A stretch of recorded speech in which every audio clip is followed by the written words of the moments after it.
Farrar, the Director of Entitlement and Budget Policy for the Institute for Policy Innovation. Thank you, Grover. Cost of Government Day this year is July 16th. That means that workers will have to work 197 days of the year to pay all the costs of government, federal, state, and local spending, and the burdens of regulation. This is 4 days later than last year's day of July 12th.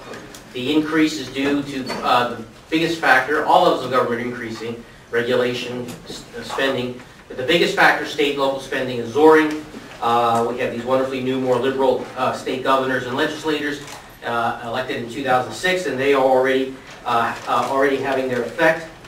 At the federal level, federal spending has increased, unfortunately, far too fast in the past 8 years, but this all seems to be just a warm-up for those who want to increase federal spending dramatically faster.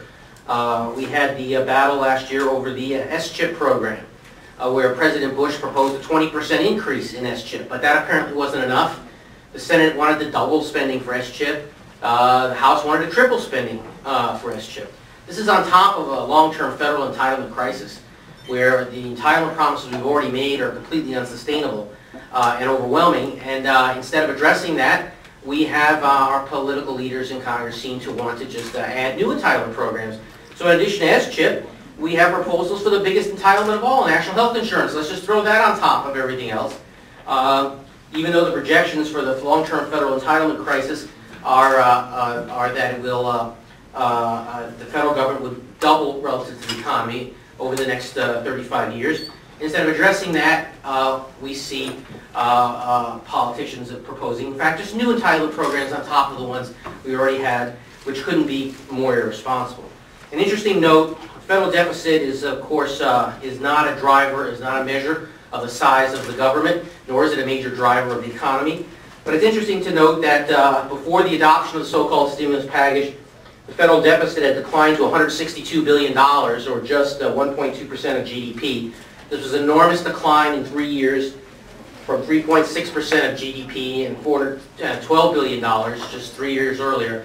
That's because the cuts on taxation on capital investment had in fact generated enormous surging revenue increases.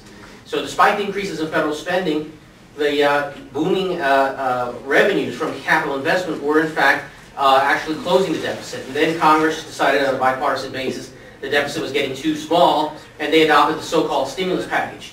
The stimulus package was really just an old-fashioned Keynesian cash rebate. The government just borrowed money and sent checks to everybody, and therefore it's unlikely to have any significant, will not have any long-term effect on the economy, and it's unlikely to even have a significant short-term effect because the government just borrowed the money to send out to people in so-called stimulus checks. A real tax cut cuts tax rates permanently. That would have been a huge boost to the economy.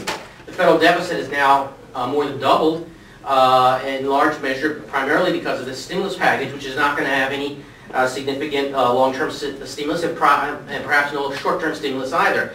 A real stimulus package would have addressed the problems that are hurting our economy. For example, the corporate tax rate is one of the highest in the world. It would have reduced the corporate tax rate, and it would have addressed the taxation burden on capital, and so that would have been the way to go.